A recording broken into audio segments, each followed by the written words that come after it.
اعلیٰ فرج الشریف کے ظہور میں تعجیل کے لیے مل کے بلند آواز سے صلوات پڑھیں۔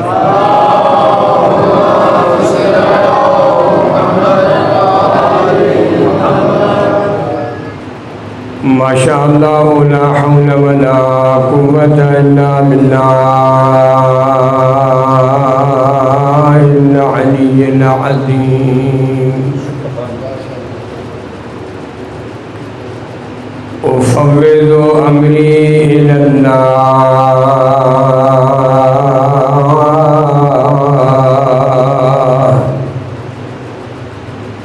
إن الله بصير بالعباد۔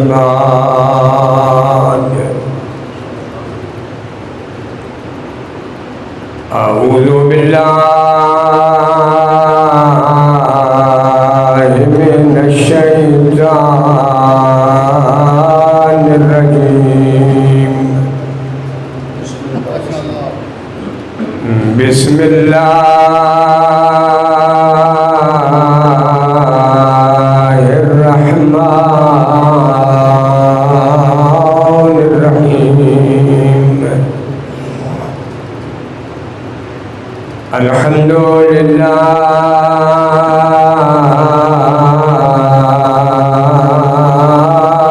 رب العالمين والعاقبة لأهل التقوى واليقين۔ الصلاة والسلام على العبد المؤيد الرسول المسدد المصطفى الأمجد سيدنا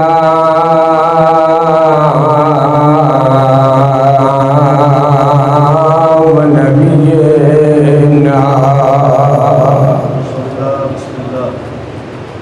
وشفيع ذنوبنا وطبيب قلوبنا حبيب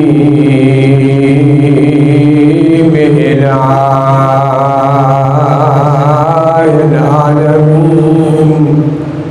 أبي القاسم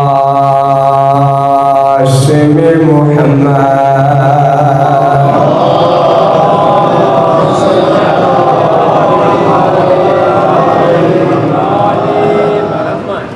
وعلى أهل بيت الطيبين الطاهرين المعصومين المنتجبين المنتخبين المظلومين الذين أذهب الله عنهم الرجس وطهرهم تطهيرا۔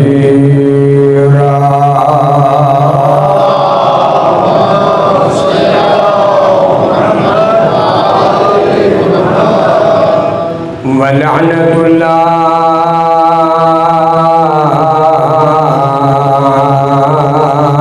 على أعدائهم ملعونين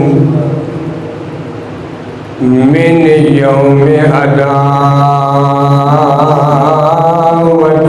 إلى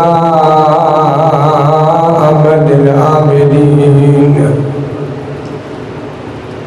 أما بعد فقد قال الله الحكيم في خطابه المتين قوله الحق وأصدق القائلين۔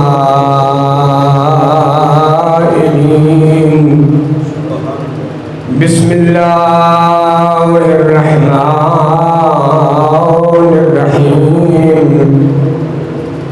قل لا أسألكم عليه أجرا إلا المودة في القربى ومن يقترف حسنة نزد له فيها حسنا إن الله غفور شكور. نعرہ تکبیر، نعرہ تکبیر، نعرہ رسالت، نعرہ رسالت، نعرہ حیدری، نعرہ حیدری، حسینیت، حسینیت، یزیدیت، یزیدیت، بآواز بلند صلوات.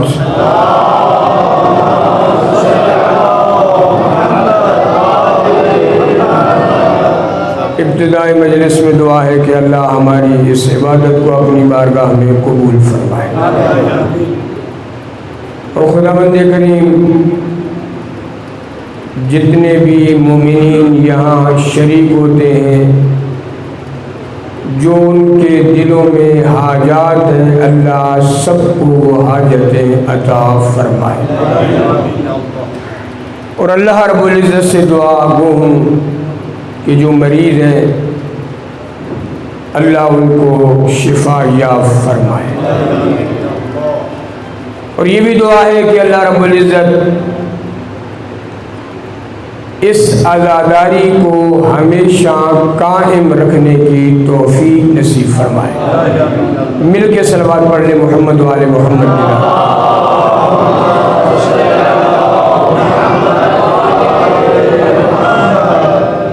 سامعین محترم، اللہ رب العزت کا سورہ شورى میں ارشاد ہے قُلْ لَا أَسْأَلُكُمْ عَلَيْهِ أَجْرًا إِلَّا الْمَوَدَّةَ فِي الْقُرْبَى. اے میرا حبیب کہہ دیجئے میں آپ سے اس کے مقابل میں کسی اجر کا سوال نہیں کرتا سوائے اپنے قرابت داروں سے مودت کے. اور جو شخص اس نیکی کو کمائے گا ہم اس کے لیے اس نیکی میں اضافہ کر دیں گے. یقیناً اللہ بخشنے والا بھی ہے اور قدردان بھی ہے. صلوات پڑھ لیں محمد و آل محمد.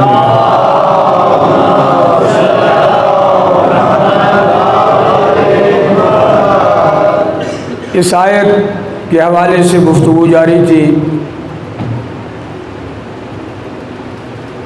اور کل یہاں تک ہم پہنچے تھے کہ اللہ رب العزت نے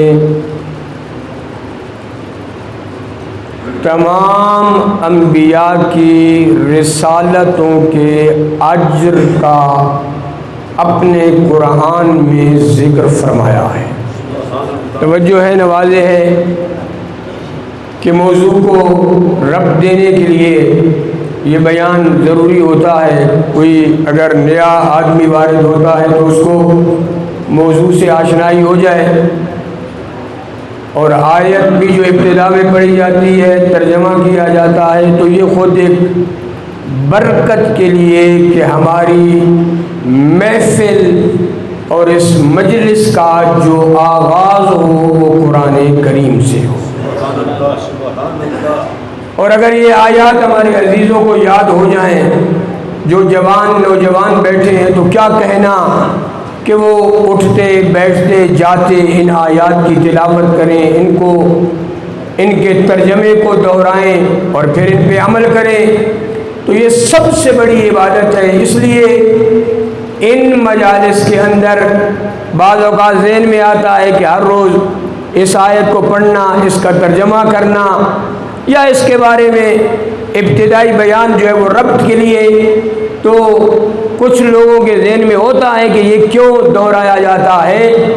یہ اپنی طرف سے ہم نہیں دہراتے، بلکہ اللہ رب العزت قرآن مجید میں فرماتا ہے فذکر فإن الذکر تنفع المؤمنین، میرا حبیب دہراتا جا، یہ دہرانا مومنوں کو فائدہ پہنچاتا ہے۔ اور یہ تذکرہ، یہ دہرائی، یہ تکرار اس لیے ہمیں کبھی پڑھایا گیا تھا کہ الدرس الف، کہ یہ جو پڑھایا جاتا ہے، یہ جو سکھایا جاتا ہے، یہ ایک حرف ہوتا ہے، بسا اوقات ایک حرف ہمیں سکھایا جاتا ہے، لیکن والتکرار الف، جب انسان دوہراتا ہے تو حرف ہزاروں میں بدل جاتا ہے۔ اور یہ ہو جاتا ہے، ایسے ہی ہوتا ہے، تھوڑا تھوڑا کر کے اتنا علم لیا جائے اور دیا جائے جتنا وہ ہضم ہو جائے۔ لہذا میں نے عرض کیا تھا اللہ رب العزت نے سورہ شعراء میں تمام انبیاء جن کا ذکر قرآن میں کیا گیا ان کے اجر کا جو جب ذکر فرمایا تو یہ فرمایا کہ وما اجری الا علی رب العالمین، لیکن جب سید الانبیاء کا وقت آیا تو اللہ رب العزت نے خود تقاضا کیا میرا حبیب تو نے اجر مجھ پہ نہیں چھوڑنا بلکہ اس امت سے مانگنا ہے۔ اور پھر واضح ہے نبی گرامی نے بھی یہ اجر اس امت سے مانگا ہے اور اللہ کا پیغام پہنچا کے مانگا ہے۔ اب اللہ رب العزت دوسری آیت میں یہ فرماتا ہے کہ آیا نبی نے یہ اجر اپنے لیے مانگا تھا کہ یہ مجھے اجر دے دو کہ میرے قرابت داروں سے مودت کرو گے، ان سے محبت کرو گے تو اس کا اجر مجھے ملے گا، میرے کسی مقام میں جو ہے وہ بڑھوتی آئے گی، میرا کوئی مقام بلند ہوگا، مجھے کوئی تاج جو ہے وہ پہنایا جائے گا؟ نہیں، یاد رکھیں اللہ دوسری آیت میں ارشاد فرما رہا ہے وَمَا سَأَلْتُكُم مِّنْ أَجْرٍ فَهُوَ لَكُمْ، کہ جو میں نے تم سے اجر کا سوال کیا ہے یہ اجر تمہارے لیے ہے۔ اب یہ اجر نبی گرامی کے لیے نہیں ہے، یہ اجر در حقیقت آپ سب لوگوں کے لیے ہے۔ اور پھر فرمایا وَمَا أَسْأَلُكُمْ عَلَيْهِ مِنْ أَجْرٍ إِلَّا مَنْ شَاءَ أَنْ يَتَّخِذَ إِلَىٰ رَبِّهِ سَبِيلًا، میں تم سے جو اجر کا سوال کر رہا ہوں یہ اس لیے کر رہا ہوں کہ جو اللہ کی بارگاہ میں راستہ بنانا چاہتا ہے وہ قربا سے مودت رکھے۔ بھائی یہ تین آیتیں دعائے ندبہ کے اندر بھی پڑھی جاتی ہیں، اگر دعائے ندبہ کو آپ دیکھیں یہ تینوں آیتیں وہاں موجود ہیں، اس لیے کہ اجر رسالت یہ ہے کہ اللہ رب العزت یہ چاہتا ہے جب تیرے دل میں اہل البیت کی مودت پیدا ہو گئی پھر تو رکے گا نہیں، وہاں تک پہنچے گا جہاں تک تجھے اللہ پہنچانا چاہتا ہے۔ یہی وجہ ہے جنہوں نے دل میں مودت کو بسایا وہ رکے نہیں، جن کی سچی محبت تھی وہ رکے نہیں، وہ کیسے چلے؟ ایک مثال دے کے چلتا ہوں، راوی کہتا ہے میں نے دیکھا ایک گیلی جگہ تھی، شاید کوئی دریا کا ساحل تھا یا کسی اور پانی کی جگہ پہ، جہاں سے گیلی جگہ تھی وہاں سے گزرے ہیں، آگے علی ابن ابی طالب گزرے ہیں، پیچھے سلمان گئے ہیں۔ توجہ کرنا، ایک کسی گیلی جگہ سے راوی یہ کہتا ہے کہ گزرے، میں نے جب مشاہدہ کیا مجھے ایک قدم کے نشان ملے، دوسرے قدم کے نشان مجھے نہیں ملے، میں حیران تھا، گزرے تو علی بھی ہیں، گزرے تو سلمان بھی ہیں، گزرا مولا بھی ہے، گزرا مولا کا عبد بھی ہے، گزرا علی بھی ہے، گزرا علی کا لائق شاگرد سلمان بھی ہے، لیکن نشان ایک قدموں کے ہونے کتنے چاہیے؟ والے 4 ہونے چاہیے۔ مثال کے طور پہ 2 پاؤں ہیں نا تو 4 ہونے چاہیے، 2 علی ابن ابی طالب کے، 2 حضرت سلمان کے۔ تو یہاں بتایا آگے جانے والا وہ ہے جو محبوب کبریا ہے، پیچھے جانے والا وہ ہے جو محب ولی خدا ہے۔ آگے جانے والا حبیب کبریا ہے، رب کائنات جس سے محبت کرتا ہے وہ علی ابن ابی طالب ہے، پیچھے جانے والا وہ ہے جو محب ولی اللہ ہے، اللہ کے ولی سے محبت کرنے والا ہے، لیکن چلتا ایسے ہے جہاں سے علی قدم اٹھاتے ہیں وہاں سلمان قدم رکھتا نظر آتا ہے۔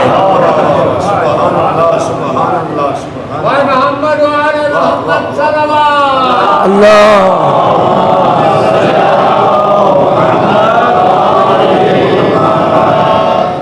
مزہ تو آتا ہے نا جہاں سے علی نے قدم اٹھایا اس کے قدم پہ سلمان نے قدم رکھ کے بتایا محب وہ ہے جو ذرا برابر بھی ادھر ادھر نہیں جاتا، ادھر ادھر نہیں جاتا، وہاں قدم رکھتا ہے۔ اور یہ مثال اس لیے دی تھی، خود امیر المومنین نے جب پیغمبر کی اتباع کا نہج البلاغہ میں ذکر کیا، فرمایا کنت اتبعہ اتباع الفصیل لأمہ، میں نے اپنے نبی کی ایسے اتباع کی ہے جیسے اونٹنی کا بچہ اپنی ماں کی اتباع کرتا ہے۔ اب توجہ کریں، جاؤ صحرا میں دیکھو اونٹنی کیسے چلتی ہے، اونٹنی کا بچہ کیسے چلتا ہے۔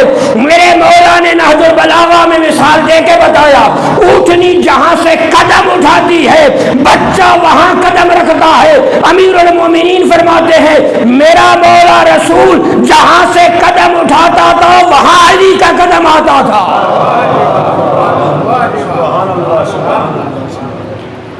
ایک محب اہل بیت، ایک اہل بیت کا ماننے والا، اتنی اتباع ہونی چاہیے، آگے پیچھے نہیں، گیپ نہیں۔ میں اس لیے کہتا ہوں میرے عزیزوں، اگر کسی کو قریب کرنا ہے اس چارپائی پہ نہ بٹھاؤ، آپ ادھر بیٹھ جاؤ اسے اس چارپائی پہ بٹھا دو، یہ قربت نہیں ہے۔ قربت یہ ہے جس چارپائی پہ تو بیٹھا ہے اپنے قریب بٹھا، جتنا دور ہوگا اتنی فکر میں دوری ہوگی، جتنا قریب ہوگا اتنی فکر میں قربت ہوگی۔ اس لیے تو ہم دیکھتے ہیں علی اور رسول میں فرق نہیں ہے سوائے نبوت کے، جو کمال رسول اللہ میں تھے ان سارے کمالات کا مالک علی ابن ابی طالب ہے۔ یہی وجہ ہے میرے عزیزو، دنیا کمال کی خریدار ہے۔ یہ یاد رکھیں، اگر اللہ رب العزت فرض کریں قرآن مجید میں اہل البیت کی محبت کا ذکر نہ فرماتا، توجہ، اگر اللہ قرآن مجید میں بے عنوان اجر رسالت کے نہ فرماتا ذکر اہل بیت کی محبت کا، اہل بیت کی محبت کا نہ فرماتا اللہ، لیکن اللہ رب العزت نے اتنے کمالات سے اہل بیت کو نوازا ہے کہ ہر شخص ان کی طرف دوڑتا ہوا نظر آتا۔ ایسا نہیں ہے علی کو وہ باکمال بنایا، زہرا کو وہ باکمال بنایا، حسن کو وہ باکمال بنایا، حسین کو وہ باکمال بنایا، چہرے پہ نگاہ کرتی تھی دنیا مسلمان ہو جاتی تھی۔ اللہ نے یہ کیسے باکمال چہرے بنائے تھے. یہی وجہ مولانا بیان کر رہے تھے کہ بی بی عائشہ کے گھر میں، پیغمبر کے گھر میں بیٹھے حضرت ابی بکر، ٹکٹکی باندھی ہوئی ہے علی کے چہرے پہ. توجہ کرنا، یہ ٹکٹکی کا معنی یہ ہے کہ یہی ابو بکر ہے جو ہر روز علی ابن ابی طالب سے ملتے ہیں. لیکن آج پوزیشن یہ ہے، گھر بیٹی کا ہے، بیٹھے رسول بھی ہیں، بیٹھے علی بھی ہیں، نگاہ علی کے چہرے پہ کی ہوئی ہے اور بڑے عجیب انداز سے دیکھ رہے ہیں. تو تب بی بی کو سوال پڑھنا پڑا کہ اس سے پہلے آپ نے علی کو نہیں دیکھا. اگر ایک بندے کو بندے نے نہ دیکھا ہو تو پھر تو اس پہ نگاہ کرتا ہے. لیکن کچھ چہرے ایسے ہوتے ہیں نا جو اپنی طرف انسان کو کھینچتے ہیں. یہ اللہ نے بنائے ایسے چہرے ہیں. میں عرض کر رہا ہوں اتنا کمال تھا. اگر اللہ بیان نہ کرتا قرآن مجید میں، اللہ رب العزت اگر بیان نہ کرتا، ان میں اتنا کمال تھا کہ ساری دنیا مجذوب ہو جائے. اب واضح ہے جس کو دنیا خلیفہ اول کہتی ہیں، اب وہ دیکھو علی ابن ابی طالب کے چہرے پہ نگاہ. اس لیے کہ اگر اس روایت کا کوئی راوی ہے تو وہ بھی حضرت ابو بکر ہیں. کیوں؟ اس لیے کہ ابو بکر نے دیکھا، پیغمبر نے بیان کیا کہ النظر الی وجہ علی عبادہ، علی کے چہرے پہ نگاہ کرنا عبادت ہے.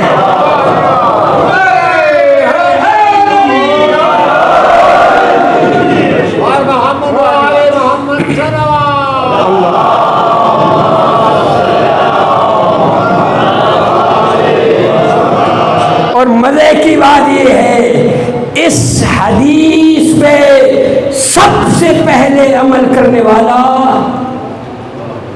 حضرت عمل کر رہے ہیں نا. پیغمبر نے فرمایا اب دنیا آج عبادت میں پھنسی ہوئی ہے. عبادت کسے کہتے ہیں؟ میرا عزیز پیغمبر فرما رہے ہیں علی کا چہرہ اللہ نے ایسا بنایا تو تیرا دیکھتا جا، تیری عبادت شمار ہوگی.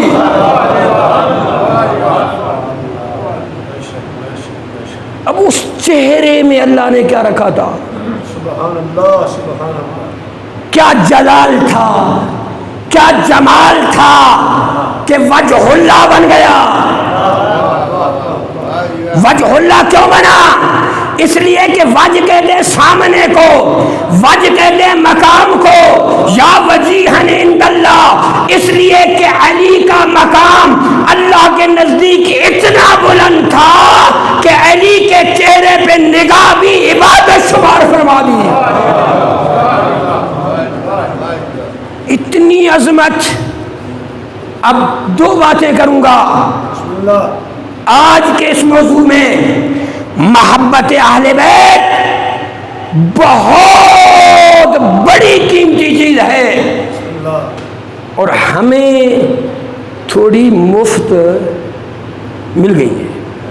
اور جو شے مل جائے ہم مفت، اس کی کتنی قیمت ہوتی ہے؟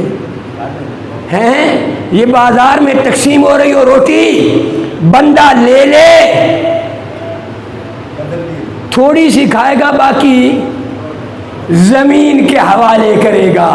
لیکن پیسہ اپنا لگے، شے ملے، وہاں انسان کو اس کا حساب دینا ہوتا ہے کہ میں نے اتنے پیسے لگائے کیونکہ میرا خرچ ہوا. اب اس کی میں کیا کرتا ہوں؟ بس اولاد ہمیں اللہ دیتا ہے. اچھا ہم نے کچھ کبھی اللہ کو دیا جو اللہ اولاد دیتا ہے؟ کیا خیال ہے؟ ہم نے کسی نے کوئی اللہ کو دیا ہو اولاد لینے کے لیے؟ اللہ رب العزت اولاد دیتا ہے، کچھ لیتا ہے؟ نہیں. اچھا جب لے لیتا ہے، یہی اولاد جب لے لیتا ہے ہم پریشان ہو جاتے ہیں کہ اللہ رب العزت نے میری اولاد لے لی. تو میرا عزیز اگر تو نے کوئی خرچ کیا ہوگا، لیکن میں نے تو کوئی خرچ نہیں کیا، وہ اس کی دین ہے، دے دے تو اس کی مرضی، اور لے لے میرا کیا اختیار ہے؟ کمال دینا اس کا کام ہے، دنیا حسد کرے کرے، اللہ نے اہل بیت کو کمال دینا تھا، دیا۔ دیکھیں نا، اللہ رب العزت نے کمال دیا ہے، کمال پہ ہم یحسدون الناس علی ما آتاہم اللہ من فضلہ، قرآن بھی کہتا ہے وہ لوگوں سے حسد کرتے ہیں ان کے مقابل میں جو اللہ نے ان کو فضل عنایت کیا ہے۔ اللہ دیتا ہے، دنیا حسد کرتی ہے۔ علی وہ با کمال شخصیت ہیں، زہرائے مرضیہ وہ با کمال شخصیت ہیں، حسن و حسین وہ با کمال شخصیت ہیں، اور میرے علی سے لے کر مہدی صاحب العصر تک اللہ نے وہ کمال دیا ہے، دنیا نے جیسا مقابلہ کیا، شانیں گھٹانے کی کوشش کی، لکھی حدیثیں، بہت کچھ کیا، لیکن جتنا انہوں نے دبانے کی کوشش کی اتنا اللہ نے بلند کیا۔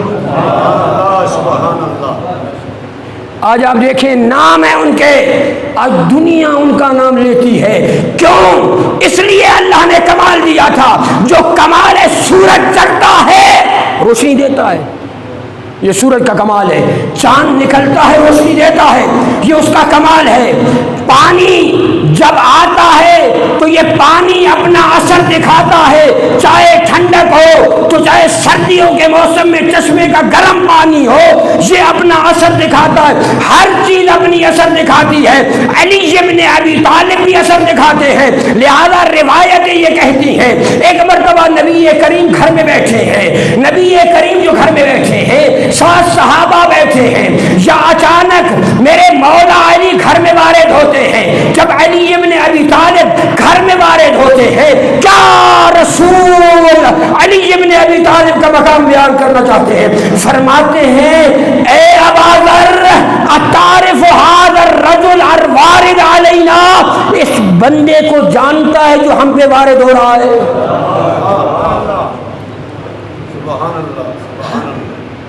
اچھا، یہ عجیب سوالات ہوتے ہیں، نبی گرامی کو تو پتہ ہے کہ کون آ رہا ہے، کون گھر میں وارد ہو رہا ہے، علی ابن، توجہ ہے نا، میری بات سمجھ آ رہی ہے نا؟ ذرا مل کے صلوات پڑھ لیں محمد علی محمد۔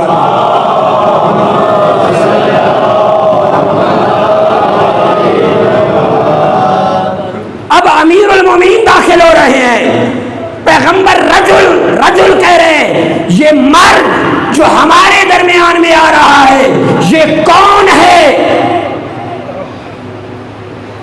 یہ کون ہے؟ تو جواب دیا کہ یہ علی مرتضیٰ ہے، یہ حیدر کرار ہے، یہ زہرا کے شوہر ہے، یہ آپ کے داماد ہیں۔ جو کچھ کہنا تھا وہ کہا حضرت ابوذر نے، پیغمبر نے فرمایا نہیں، یاد رکھ یہ آنے والا اللہ کی معرفت کا دروازہ ہے۔ سبحان اللہ سبحان اللہ سبحان اللہ۔ اس کو دیکھ کے اللہ کی عظمت سمجھ آتی ہے، اگر علی اتنی عظمتوں والا ہوگا تو اس کا خالق کتنی عظمت والا ہے۔ اور محمد و اہل بیت محمد صلوات اللہ۔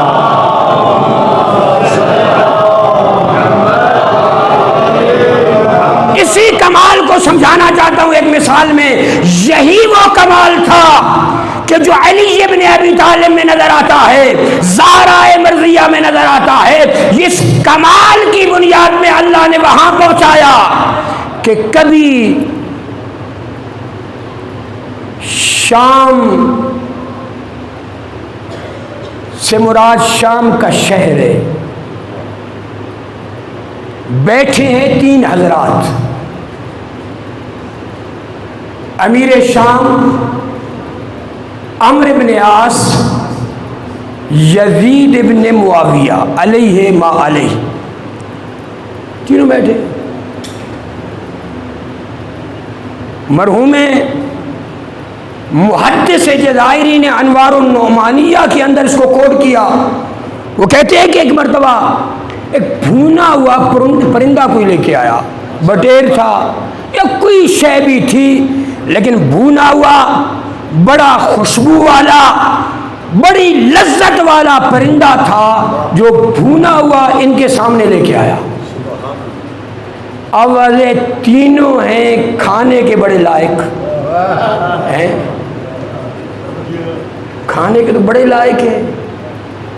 پرندہ کتنا ہے جو ایک نوالا بھی نہیں بنتا. توجہ ہے نا.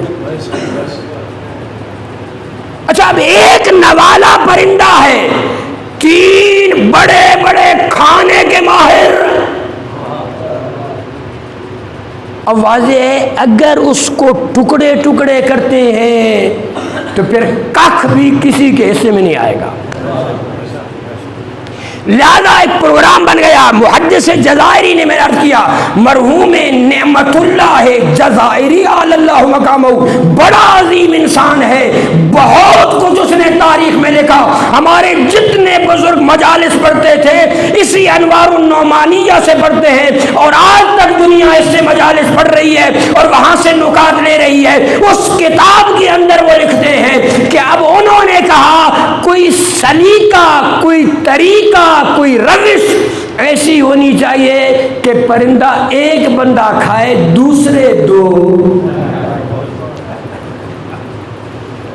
کیونکہ اس کی وجہ یہ ہے کہ بھائی ہے پرندہ چھوٹا سا، ہے بڑا لذیذ. واضح طبق میں پڑا ہو، ایک ٹرے میں رکھ کے لائے ہوں، اس سے خوشبو آ رہی ہو، بندے کو بھی لگی ہوئی ہو بھوک، دل تو للچاتا ہے کہ یہ پرندہ میں اب کھا جاؤں. تو انہوں نے کہا بھئی اب کیا کیا جائے. امیر شام نے کہا کہ ایسا کرو کہ شعر پڑھتے ہیں، کیونکہ عرب میں اشعار پڑھنے کا رواج تھا جس کی بنیاد پہ سورہ شعراء بھی ہے. لیکن قرآن یہ کہتا ہے وَالشُّعَرَاءُ يَتَّبِعُهُمُ الْغَاوُونَ، شعراء کی اتباع کرنے والے گمراہ ہوتے ہیں. شاعروں کی اتباع کرنے والے غاوون، غاوون گمراہ. لیکن ہر شاعر نہیں. اب انہوں نے شعر پڑھنا ہے. ہاں جی مسئلہ یہ ٹلے، شعر پڑھتے ہیں تینوں، شعر کے ذریعہ پرندہ جس کی قسمت میں آ گیا. مسئلہ یہ ہے شعر جو پڑھنا ہے کس کے بارے میں پڑھا جائے. اب شعر ایسے تو نہیں شروع کر دینا کہ کوئی شعر جو ہے عشقی معشوقی کا، عشق مجازی کا، حقیقی کا جو شعر آیا، نثر والا، ردیف والا، قافیے والا، بغیر قافیے والا، عربی میں، فارسی میں، اردو میں، کسی زبان میں بھی پڑھیں. نہیں میرا عزیز، پڑھنا ہے سلیقے والا شعر پڑھنا ہے، لیکن پہلے منتخب کرے کس کے بارے میں پڑھنا ہے. اب توجہ کرنا، شام کا شہر ہے، بیٹھنے والا امیر شام ہے، بیٹھنے والا یزید ابن معاویہ علیہ الحاویہ، اور ادھر جو ہے وہ تیسرا ان کا وزیر زیرک و دانا ہے. اب یہ تینوں بیٹھے ہیں، اب یہ کہتے ہیں کہ پڑھا جائے شعر. کس کے بارے میں کہتے ہیں؟ کوئی ایسا ڈھونڈے جو صاحب کمال ہو. تلاش کرو جو صاحب کمال ہو، جو صاحب فضیلت ہو، جس میں نقص نہ ہو، اس کے بارے میں اشعار کہی جائیں گے. جس کا شعر سب سے اچھا ہوا وہ پرندہ کھائے گا. امیر شام بولا، ایک نظر دوڑائی، سوچتے وہ کہتا ہے اگر مجھ سے پوچھو تو علی سے بڑھ کے کائنات میں بھی کوئی کمال والا نہیں.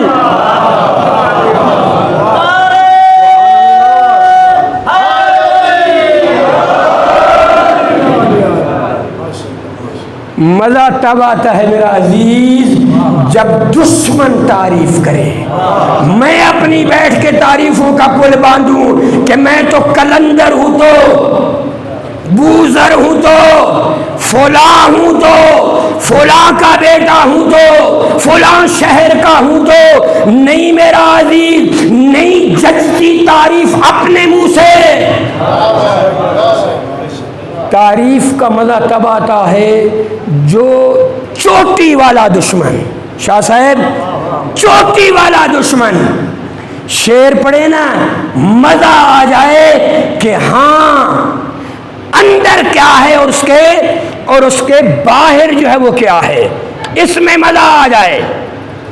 اب شعر پڑھنے شروع کیے، توجہ ہے نا، ذرا مل کے صلوات پڑھ لینا۔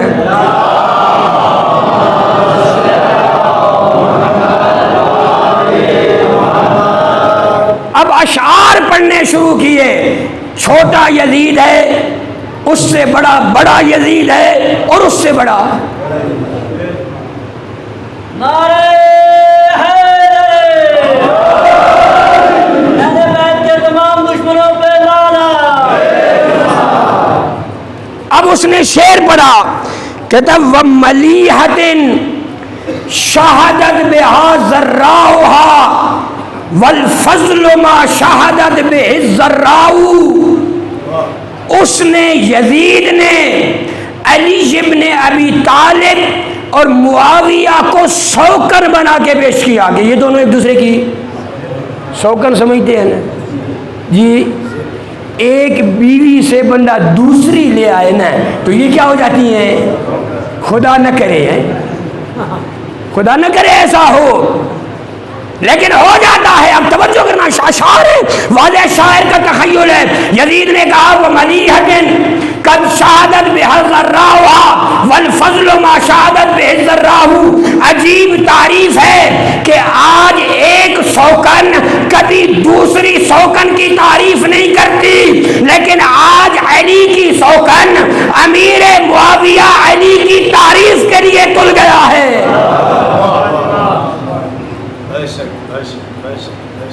عجیب انداز سے اشعار کو اس نے فوراً اٹیک کیا اپنے بابا پہ کہ آج ایک پرندے کو کھانے کے لیے کیا حیثیت ایک پرندے کی، علی کو دشمن سمجھنے والا اندر اس کے دشمنی نہیں ہے دوسرے معنی میں، وہ لوگوں کو دکھاتا ہے، اندر سے مان رہا ہے کہ اگر حقیقت ہے تو علی کے ساتھ مان رہا ہے۔ میرے عزیزوں یہ تاریخ ہے حقیقت، اگر وہ تاریخ بیان کروں کیا کچھ ہوا تاریخ میں، بہت کچھ چھپایا گیا، جتنا چھپایا اندر لیکن ظاہر ہوا۔ اب آگے بڑھا عمرو بن عاص، اس نے اشعار پڑھے وَفَضِيلَةٍ قَدْ شَهَدَتْ عَلَى الْعَدُوِّ بِفَضْلِهَا وَالْفَضْلُ مَا شَهَدَتْ بِهِ الْأَعْدَاءُ۔ اس نے کہا فضیلت اس کو کہتے ہیں کہ جس کی دشمن بھی گواہی دے، اور آج علی کا دشمن علی کی فضیلت کی گواہی دے رہا ہے۔ سبحان اللہ سبحان اللہ۔ اب دو نکل گئے، ایک نے بھی شعر پڑھ لیا، اس نے بنا دیا سوکن، دوسرے نے بھی فضیلت کے انداز سے شعر پڑھ دیا۔ آج علی ابن ابی طالب کا دشمن علی کی فضیلت کو بیان کر رہا ہے۔ اب نوبت آتی ہے اور باری آتی ہے امیر شام کی۔ امیر شام نے اللہ رب العزت کی کلام سے ایک آیت کا انتخاب کر کے شعر بنا کے پیش کیا۔ اب امیر شام نے کہا خیر البریت بعد احمد حیدر، خیر البریت بعد احمد حیدر الناس ارض والوسیع سماء۔ اب اس نے وہ لقب استعمال کیا جو سورہ بینہ میں ہے، ان الذین آمنوا وعملوا الصالحات اولئک هم خیر البریہ، جو صاحبان ایمان ہیں جنہوں نے نیک عمل کیے یہ خیر البریہ ہیں۔ اور اس آیت کے نازل ہونے کے بعد جب بھی علی محفل پیغمبر میں آتے تھے، پیغمبر فرماتے تھے قد جاء خیر البریہ، یہ آنے والا خیر البریہ ہے۔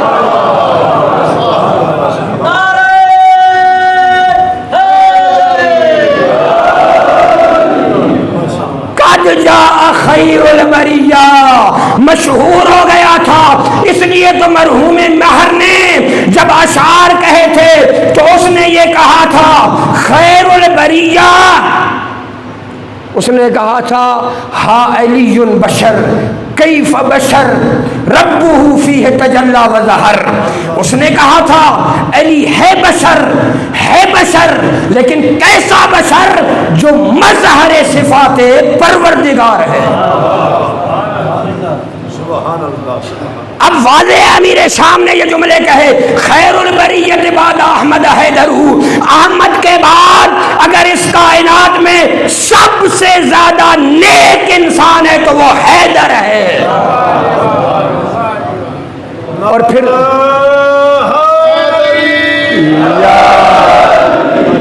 اور عجیب ہے، اس نے مل کے یہ جملہ کہا الناس ارضن، کہتے ساری دنیا مجھ سمیت یہ زمین ہے اور وہ اللہ کا وسیع آسمان ہے۔ امیر المومنین کو اس نے آسمان بنایا، یعنی میری نسبت علی سے وہ ہے جو زمین کی۔ اب آگے نہیں لکھا پرندہ کھایا کس نے،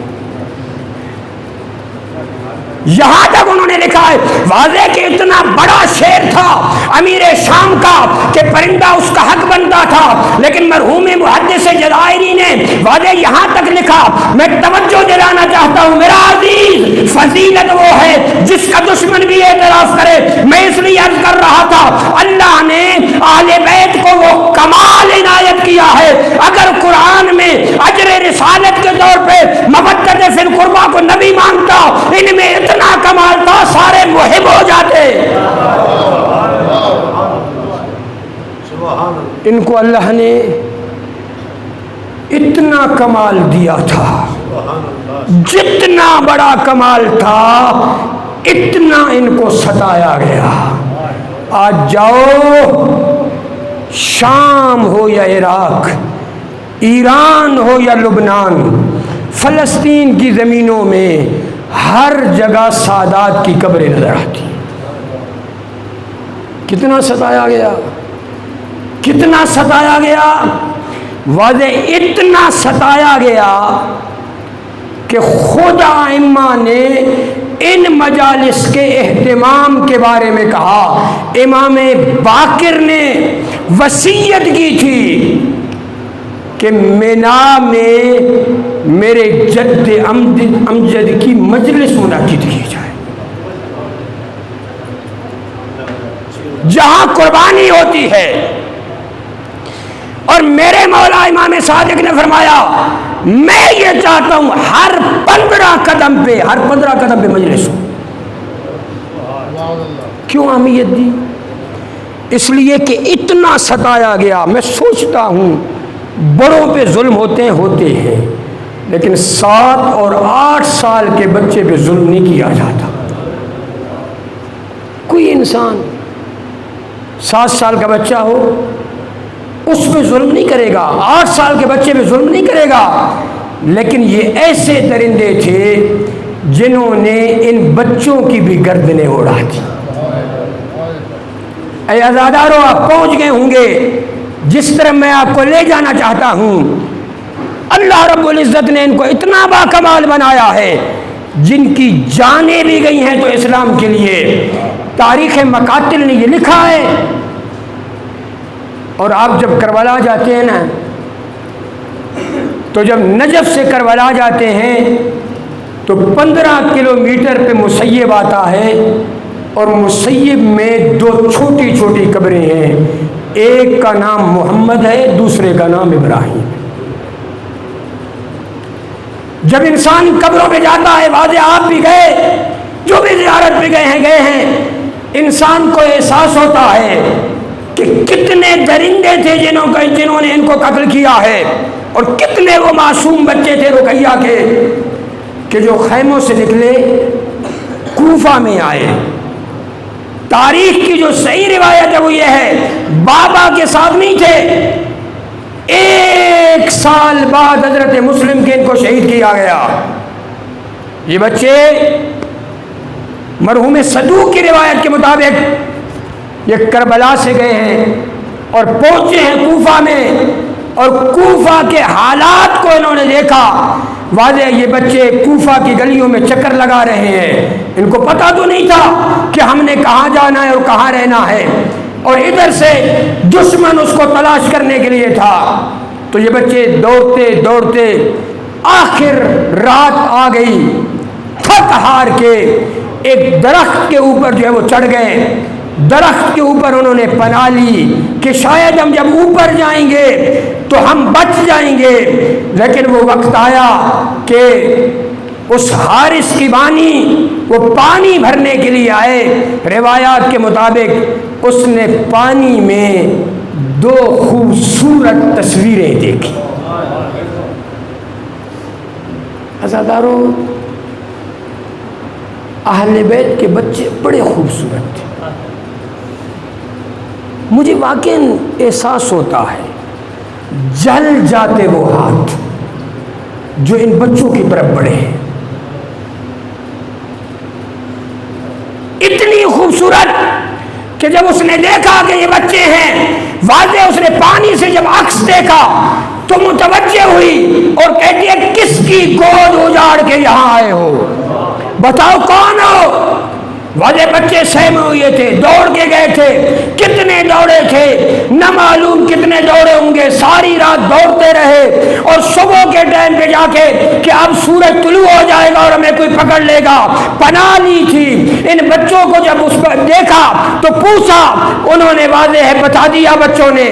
جب بتایا تو یہ کہتی ہے کہ میری جو مالکہ ہے واضح وہ مومنہ ہے، میں آپ کو گھر لے جاتی ہوں۔ ان بچوں کو تاریخ یہ کہتی ہے کہ وہ اپنے ساتھ لے کے گھر میں آئی، بچے ماں سے کب سے جدا تھے، کوفہ میں جو ہے وہ چل چل کے ان کی حالت کیا تھی۔ اس نے آ کے بچوں کو نہلایا، کپڑے پہنائے، کنگھی کی، اور واضح ہے کہ ان کو سلا دیا۔ بچے سو گئے۔ اب رات کے ٹائم وہ حارث گھر میں آیا۔ جب وہ گھر میں آتا ہے، گھر میں اس کو بیوی کھانا دیتی ہے، کھانا وہ کھا لیتا ہے۔ کھانے کے بعد جب بستر پہ لیٹتا ہے تو اسے کچھ بچوں کے رونے کی آواز سنائی دیتی ہے۔ اب میں کہتا ہوں اے مسلم کے بیٹو، آپ قاتل کے گھر میں آ گئے، قاتل کے گھر میں آ گئے۔ واضح نکلے کہاں سے تھے؟ اسی قاتل سے بچنے کے لیے درخت پہ چڑھے تھے، لیکن قاتل کے گھر آ گئے۔ یہ عجیب ان کی قسمت ہے۔ ایک مرتبہ بچے کیوں روئے؟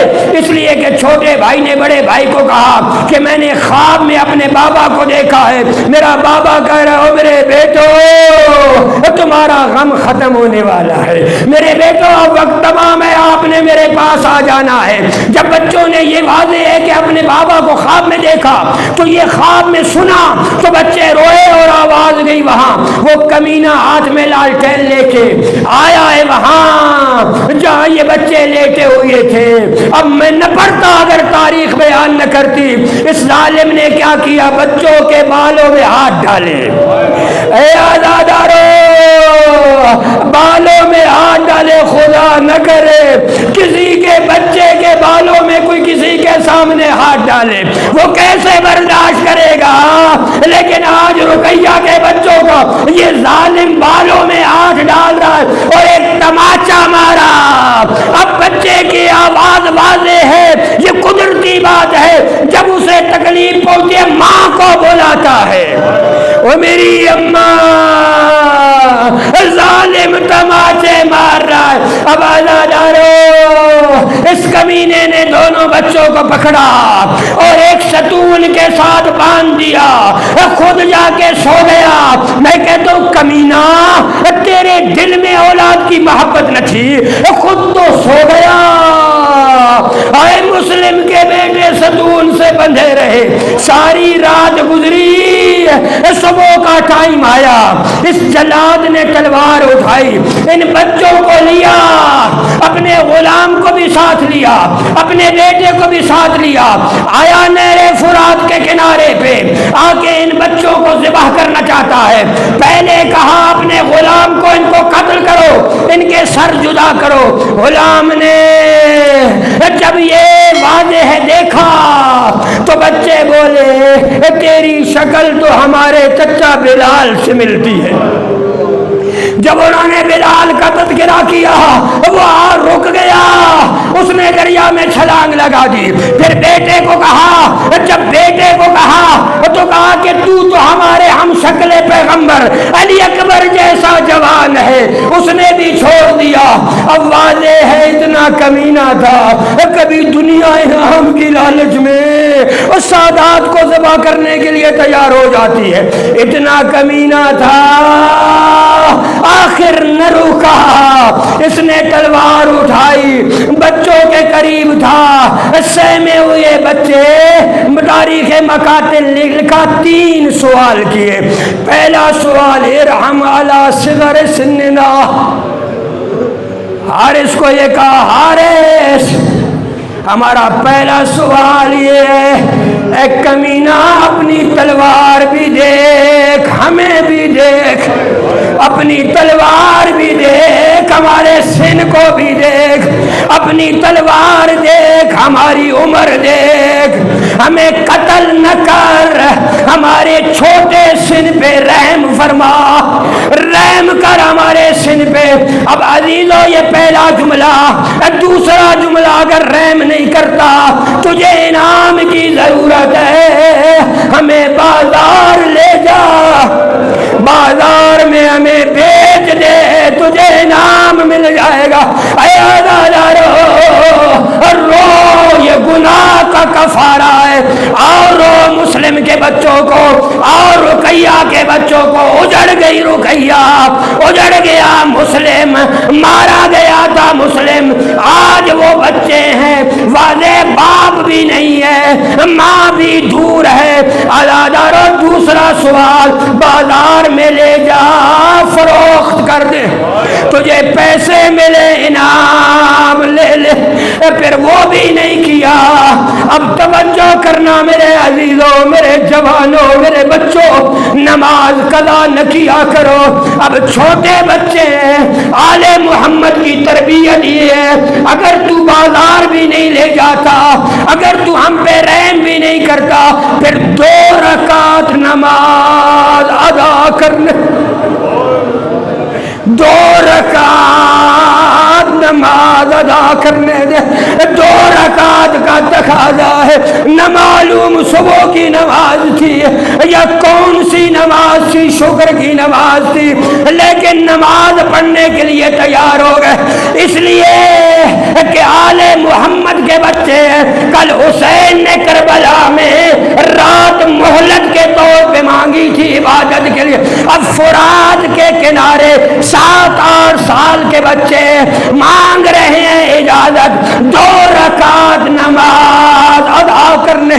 نماز کے بعد ہاتھ بلند کیے، یا احکم الحاکمین، یا حی یا قیوم، احکم بیننا و بینا، و میرا اللہ تو احکم الحاکمین ہے، میرا اللہ تو عادل ہے، میرا اللہ انصاف کر اس ظالم کے درمیان اور ہمارے درمیان۔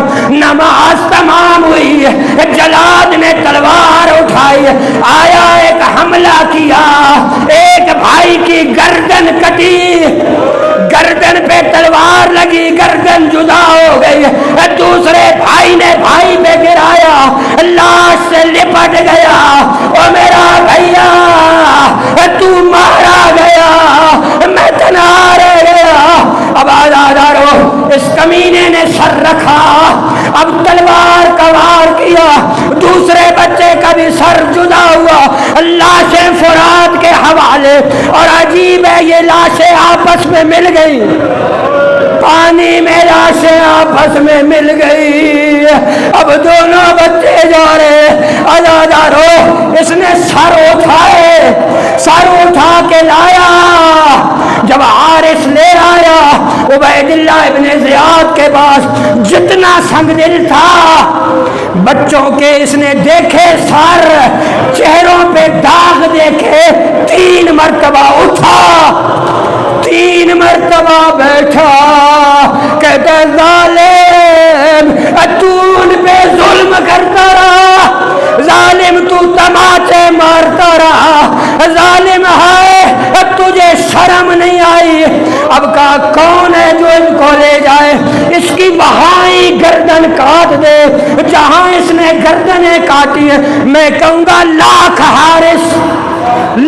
حارث مارے جائے، ہائے مسلم کے بچوں کی